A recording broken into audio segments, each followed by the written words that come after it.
mamis, magandang araw. So, pasensya na po sa aking background. So, gusto ko lang mag-share. Kasi dapat ngayon is magpunta kami ng hospital dahil nga itong si Bunso, yung nakahiga. Yan. 3 days niya kahapon na nagtatai. So, before siya nagtatai, itong isa, yung ate ang nagtai. Kaya lang mga after, pero dinala ko siya sa hospital. Tapos, imbis na mag-laboratory na, hindi siya nakatai, hindi siya ihi. Hanggang umuwi na lang kami. So, parang hindi na lang ako bumalik kasi nung umuwi na kami, parang mukhang okay naman siya. Kaya tuloy-tuloy. Nung medyo okay na talaga siya kinabukasan, ito namang kapatid niyang biglang, nagtakadala ako madaling araw, bigla siyang nagpururot yung ano niya. Sabi ko, naku, baka nahawa to sa atin niya. So, kung saan magiging okay na yung atin niya, siya naman yung sumunod. Ang hirap pa naman nun kasi hindi talaga ako makatulog pag may mga ganong sakit sila. Tapos panay-palit. Siguro mga 5 to 6 times ako nagpapalit ng diaper. So kahapon 3 days nga nagtatai itong si Bunso. So inisip ko kahapon, syempre o-obserbahan ko talaga kung okay lang ba siya, hindi siya nanghihina. Ang lang sa kanya guys, kasi na siya, yung parang wala na siyang ganang kumain. Tapos yun nga, tayo ng tayo. Tapos hindi na rin siya masyadong uminom ng gatas. Yung parang nag-iba talaga kasi usually ang dami-dami niyang umiinom ng gatas bago matulog yan, nakaka3 buti yan. Tapos biglang ganon. What? Nagpo ka? Guys, akala ko nagtay. So yun na nga guys. Decide niya ako kahapon na dalhin ko to sa hospital ngayon kasi nga kinakabahan na ako. Dahil mas lalo pa akong kinabahan kagabi guys kasi ang init niya. Akala ko nilalagnat. Kaya lang, ang minalas ko talaga dahil lumatin yung temperature ko. Hindi ko siya ma-temperature. Pero maramdaman mo talaga na mainit siya. Mainit yung katawan niya. Mainit dito. Ang init. Sobrang init talaga. Tapos yung kamay niya, yung paa niya. Tapos sabi ko, ganun. Pinupunasan ko ng ano. Tapos maya-maya, wala na. Parang normal na rin yung ano niya. Ano ba ito? Tapos pag ganun kasi guys, hindi talaga ako nakakatulog ng straight. Talagang yung lagi ako nagigising, maya-maya nagigising ako. So kada nagigising ako, kinakapa ko talaga siya. Mainit. Tapos maya-maya naman, mawawala na naman. Sabi ko, ano ba ito? So syempre, hindi ako sigurado. So decided na talaga ako kagabi na dalhin siya sa hospital. Pero kaya lang, nung kanina, umaga nga, hindi naman na siya nagtai.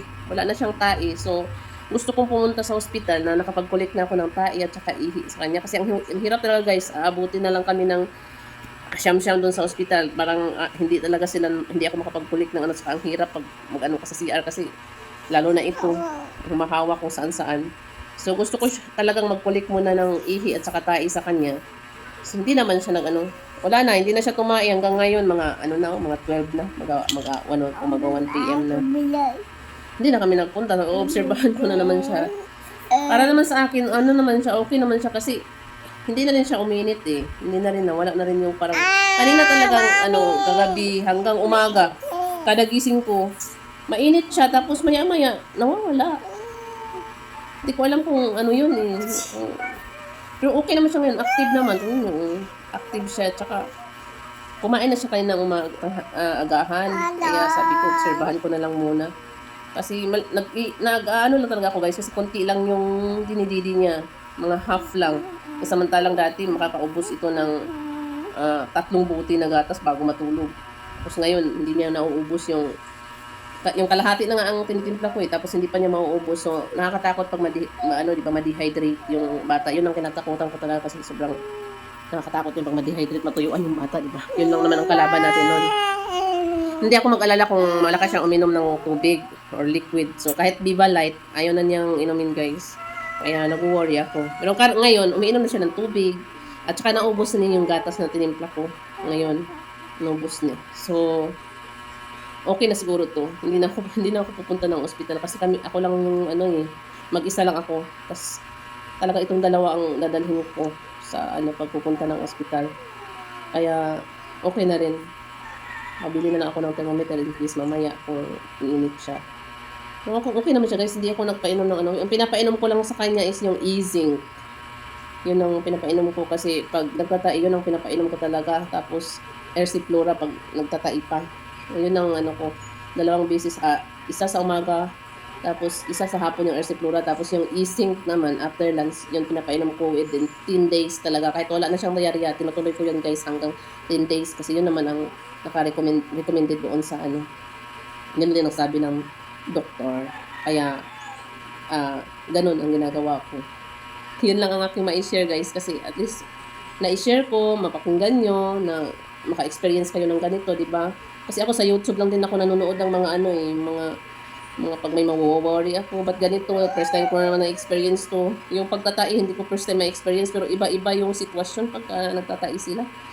May minsan na parang hindi ganun ka sunod-sunod yung pagtatai. Meron din itong last, grabe sunod-sunod talaga yung kakapalit mo lang ng diaper, parang maya-maya, natunog na naman. So, at least ngayon, medyo okay na yung pakiramdam ko guys, hindi na ako masyadong nag-alala, kaya okay na siguro. Para kaya hindi muna kami pupunta sa doktor. Kasi ano naman, hindi naman nanghihina si Bibi at saka kumakain na siya. Umiinom na rin siya ng gatas. So, malagay ko magiging okay na siya. Yun lang, bye-bye. Bye guys. Okay na ko guys. Nagingipon pa kasi siya guys, oh.